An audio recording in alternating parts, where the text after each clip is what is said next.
Inigo, may update sa aksidente sa mall.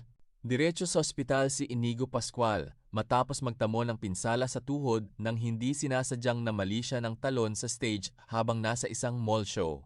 Makikita sa video ang nasabing aksidente niya sa pagtalon na nauna ang isang paa at naapektuhan ang tuhod. Pero kahit nakaramdam ito ng sakit ay itinuloy niya ang pagkanta.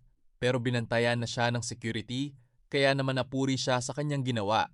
Nagsimula na si Inigo sa pagganap bilang doktor sa local adaptation ng Korean drama na The Good Doctor sa mapapanood sa TV5. Kaya nga ginugood time siya, nasanay naman siya sa ospital. Bahagi ng promo sa kanyang bagong single na Ikaw at Ikaw ang nasabing mall tour.